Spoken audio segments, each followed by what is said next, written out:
Well, hey there. Welcome to my house of cards. My name's Hoodlie, and today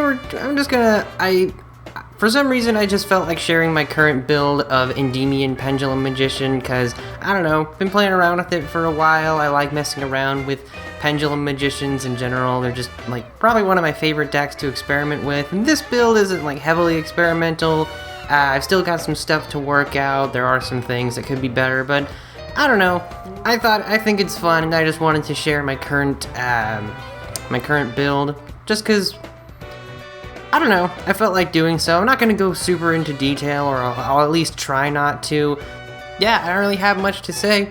Basically, you're just going to spam the field and summon all these wonderful extra deck monsters, some of which are exclusive to them. So let's just go over everything they do real quick. Dragon Pit Magician is a neat out to back row. Endymion he's Big Daddy Magic. He's just fantastic all around.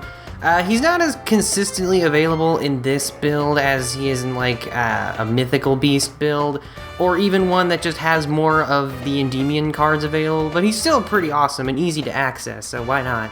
We got Jackal King for negating, monsters things and just generating a stupid amount of counters. Put these two on field, and it's just utter chaos. Then we got Oath Dragon for recycling your guys. We got Chronograph for getting more bodies on the board, along with the one copy of Time Gazer to go with him. We got Black Fang. He's pretty much just scale 8, can revive monsters, which isn't super huge in this deck because they're pendulums. They're not going to end up in the graveyard most of the time. We got White Wing just as another tuner. You can summon off Harmonizing Magician depending on what you have available. Obviously, we have 3 copies of Harmonizing Magician because she's just the best. She gets you any magician you want out of the deck when you pendulum summon her. That's pretty fantastic. And then we got 1 copy of Purple Poison just because I think she's funny. Again, you pop her. If she's destroyed in literally any way, she takes something with her. That's just really fun. This is the main reason I can't do this live, because I don't have copies of Celestial Magician. Basically, this is the other thing you typically want to search with either Graph or Pen Call, because it just gets you another one during the end phase, which is pretty cool, and it can search any pendulum. So you can search out Indy or Jackal King, which are much harder to search because we only have the one card that can search Endymion, and we have nothing that searches Jackal King outside of Time Star, so having this guy just search them is really nice, even if it is during the end phase. We got the way to get to both of the graphs. Glad they're back. I wish they were at 3, because I don't really think they do too much. Maybe they will, I don't know. And then we got Wisdom Eye Magician. I'm honestly debating swapping him out for something else, but he's really cool. His scale effect is basically, if your other scale's a magician, you can pop him and replace him with literally any magician you want. So if you have that's why his scale doesn't matter, because he just replaces himself. And if you have 2 copies, then you get any scales you want. Typically I like getting Oath Dragon for the low scale and Dragon Pit for the high scale, for a reason I'll explain in just a minute. The only reason I'm considering swapping him out is because I'm running Allure of Darkness. Most of our cards are dark attribute, but this guy's a wind, this one's a light, this one's a water. She's also wind, so we have a couple in here that aren't dark attribute.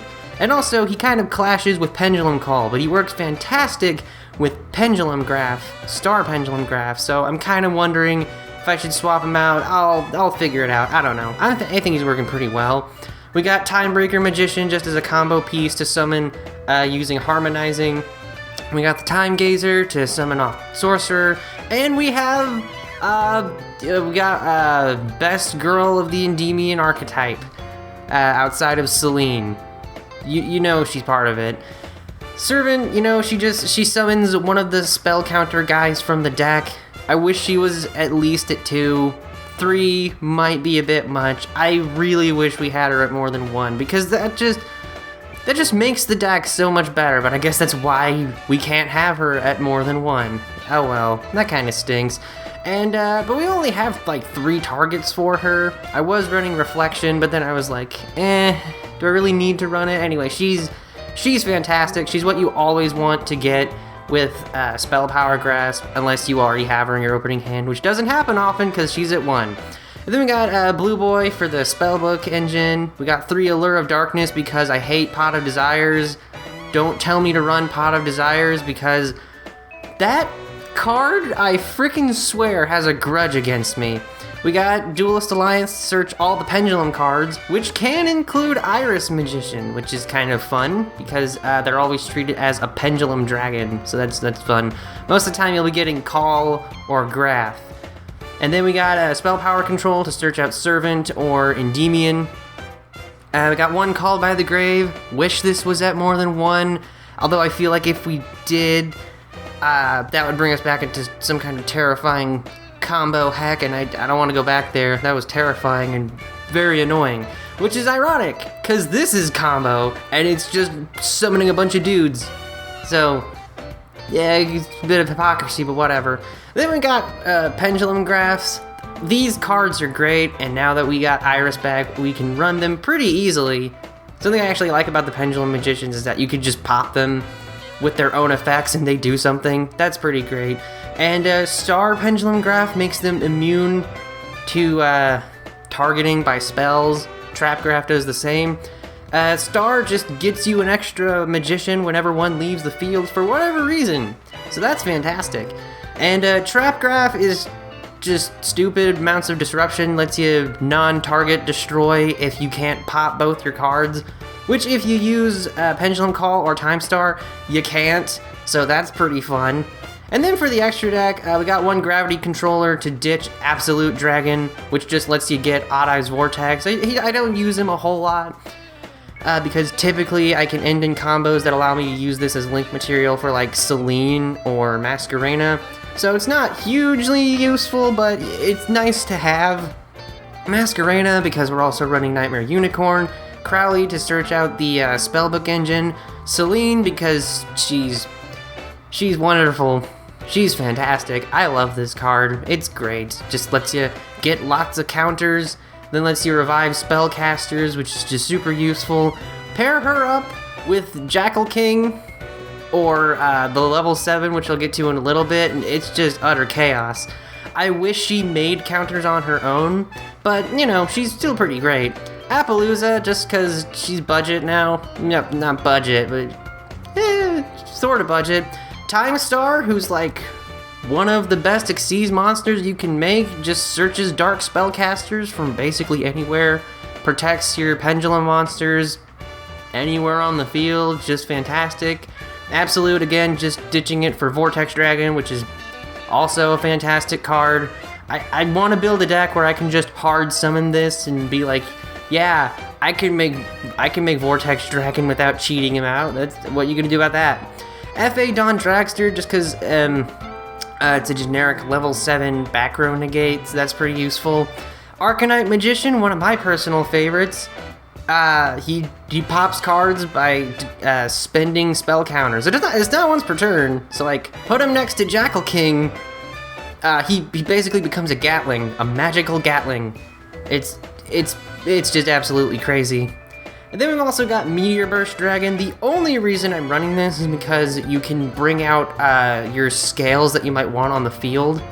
So like you can get Indy on the field, but typically I like getting Dragon Pit Magician from the scale because then I can overlay them into Absolute Dragon, which then I can use as link material for Selene or something else and then get Vortex. So this is pretty much just a stepping stone. You go from fire to water to wind, which is kind of funny. We got like one of the best removal cards in the game. We got a big gun dragon mech thingy. And then we got this absolutely stupid card that I don't think you should run if you're wanting to be competitive, but if you want to have some stupid, silly fun and just say, screw it, I'm playing this guy, go ahead. I mean, I like playing it. It's Nirvana High Paladin. The name is even fun to say. It's absolutely stupid. You shouldn't run it, but you should totally run it. And then the side deck is just a whole bunch of things that I was considering running in different builds, and yeah, sometimes just didn't work out. These could be legitimate side deck options if you want. A second copy of Oath Dragon, just because recycling is really useful. Dark Worm and Gate Zero coupled with Dragon Shrine and Foolish Burial.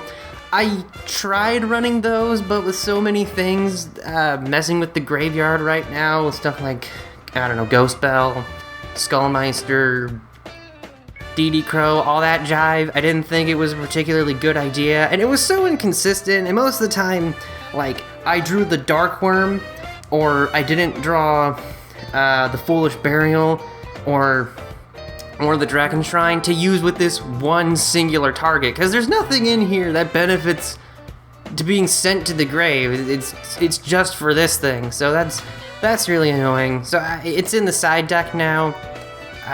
Maybe one time when the meta isn't so graveyard reliant, you can bring it back. I don't know. Tuning Magician, just because it's a level 1 tuner, you could play Halky Falky with it. I'm not, because I don't particularly like Halky Falky. But if you want, you can use it with the level 7s to make Crystal Wing. Which, Crystal Wing is good, but we have a lot of stuff going on already, and I don't know, maybe you'll put it in sometime. Then we got Supreme King Clearwing. This just blows up everything and then kills whatever it fights. It's dumb. I kind of like it. And you can only make it with Pendulum, so I kind of like using cards that only specific decks can make. That's fun. Strangely enough, you can make it with Indy and a Tuning Magician. Then we got Big Eye. I just like Big Eye. You can make rank 7s, so like, you could use him. I like using him just because I think he's fun. Got Tornado Dragon and Abyss Dweller. The great thing about anti-graveyard stuff in the meta is that they don't really affect pendulums, because they don't go to the grave. Their whole design is antithetical to anti-graveyard support. So that's neat. And then we also got Daybreaker, the Splendid Magical Knight, or the Shining Magical Warrior. I keep looking at the card art, not the name. I tend to run this, but then Crowley has the same materials, and he's a little more useful for getting these if I've already done it, or I just can't play them. I usually just go into IP Masquerena, so he's kind of like, you can use him. He's an extra pop. He makes counters. That's pretty cool. But he's kind of like, you'd rather go into Celine, so he's kind of just here. Other cards I was thinking about but didn't put in because I legitimately just forgot would be like Odd Eyes Synchron. I know that's something I've been wanting to try out. I just really like messing around with this deck. Maybe I'll try to make like a pure experimental Pendulum Magician profile soon. I just wanted to make a casual little video about my favorite deck to play and build right now, just because, I don't know, I really like Pendulum Magicians.